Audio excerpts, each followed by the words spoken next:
Assalamualaikum warahmatullahi wabarakatuh.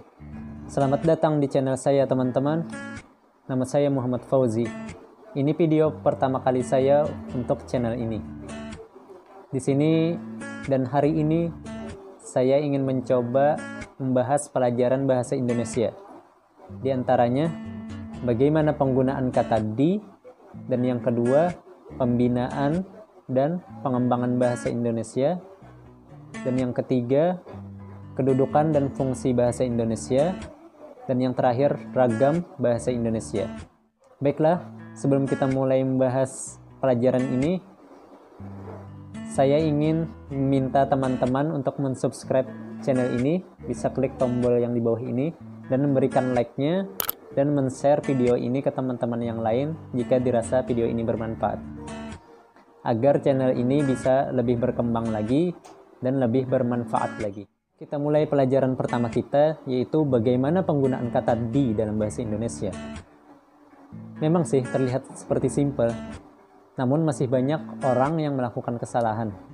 Masih banyak masyarakat Indonesia ataupun rakyat Indonesia yang merasa bingung dan belum paham apakah kata di itu digabungkan dengan kata setelahnya ataukah dipisah. Sebenarnya kata di itu memiliki dua fungsi.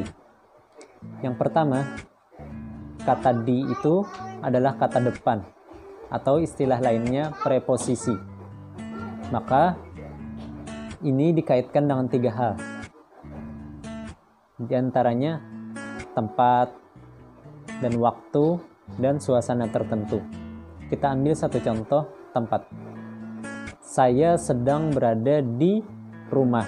Maka di sini kata di dan rumah dipisah, tidak digabungkan. Dan contoh lainnya, saya sedang berada di kantor atau di hatimu.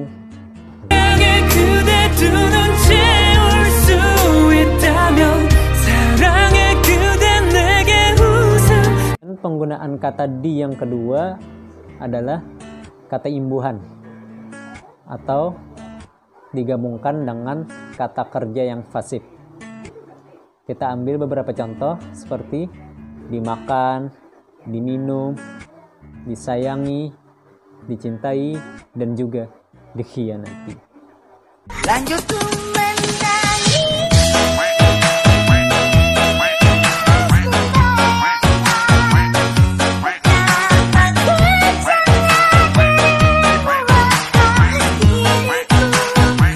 Maka penggunaan kata di sini digabungkan dengan kata kerja yang pasif.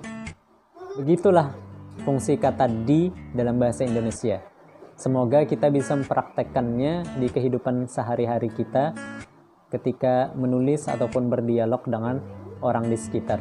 Kita masuki pembahasan yang kedua, yaitu pembinaan dan pengembangan bahasa Indonesia.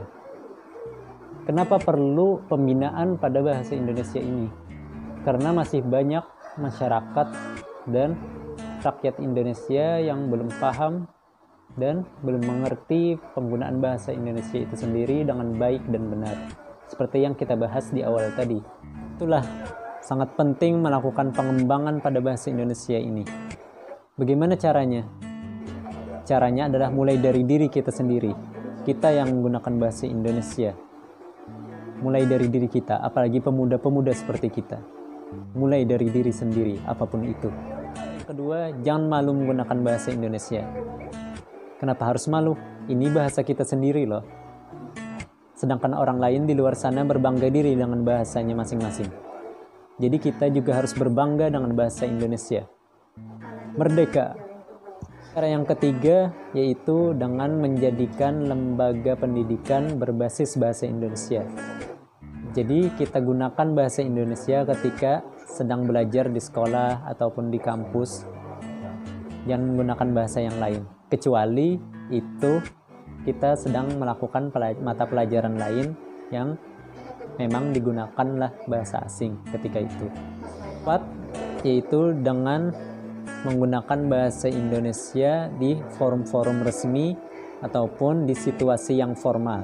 Jadi cara yang keempat adalah selalu menggunakan bahasa Indonesia seperti di forum diskusi dan sebagainya. Dan yang kelima, mengadakan kegiatan yang berkaitan dengan bahasa Indonesia. Sering mendengar, gunakanlah bahasa Indonesia dengan baik dan benar. Lalu apa yang dimaksud dengan menggunakan bahasa Indonesia yang baik dan benar? Yang dimaksud dengan bahasa Indonesia yang baik dan benar adalah yang baik yaitu sesuai dengan situasi dan kondisinya. Dan yang kedua, sesuai dengan mitra tutur kita. Adapun yang dimaksud dengan bahasa Indonesia yang benar, yaitu maksudnya benar menurut kaidah-kaidah bahasa Indonesia. Ketika kita menggunakan bahasa Indonesia itu sesuai dengan kaidah-kaidah bahasa Indonesia, namun tidak sesuai dengan situasi dan kondisinya, maka ketika itu bahasa Indonesia kita benar namun tidak baik. Kok bisa? Bisa kok. Misalnya kita membeli sesuatu di toko sembako dan yang menjualnya ataupun penjualnya adalah nenek-nenek yang tua, yang mohon maaf misalnya beliau kurang paham dengan bahasa Indonesia. Tidak mungkin kita menawarnya seperti ini. Duhai nenek, bolehkah saya menawar beras ini dengan harga yang lebih murah? Itu bahasa Indonesia kita benar sesuai dengan kaidahnya. Namun situasinya tidak tepat digunakan pada nenek-nenek seperti itu yang kurang mengerti bahasa Indonesia. Jadi gunakanlah bahasa Indonesia yang sederhana, yang mudah dipaham oleh mitra tutur kita. Baiklah, kita masuki pelajaran selanjutnya, yaitu kedudukan dan fungsi bahasa Indonesia di negara kita ini. Kedudukannya sangat penting di negara ini. Dia adalah bahasa nomor 1 di Republik Indonesia ini. Adapun fungsinya, yang pertama adalah sebagai lambang negara, lambang kebanggaan negara kita Indonesia. Dan yang kedua, sebagai identitas nasional. Tanpa adanya bahasa Indonesia, kita akan kehilangan identitas diri kita. Dan yang ketiga, fungsinya, karena Indonesia memiliki beragam budaya dan daerah yang begitu luas, dengan beragam macam orangnya, bahasanya, maka bahasa Indonesia adalah sebagai pemersatu untuk seluruh masyarakat Indonesia. Itulah tadi pelajaran kita, pembinaan dan pengembangan bahasa Indonesia dan juga kedudukan dan fungsinya di negara ini. Dan kita akan melanjutkan pelajaran terakhir kita pada hari ini, yaitu ragam bahasa Indonesia. Indonesia merupakan negara yang memiliki daerah-daerah yang beragam, begitu pula dengan budaya dan bahasanya. Disinilah fungsi utama bahasa Indonesia untuk menjadi pemersatu. Bukan cuma bahasa daerah yang beragam, bahasa Indonesia sendiri juga beragam. Saat kita berbicara dengan dokter, maka kita mendengar istilah-istilah dari kedokteran yang kita belum mengerti mungkin. Begitu juga saat kita bertemu dengan orang yang ahli hukum, jurnalis, atau orang yang pakar di bidang politik, maka kita akan mendengar istilah-istilah menurut ataupun sesuai profesi mereka. Jadi bahasa Indonesia sendiri memiliki ragam.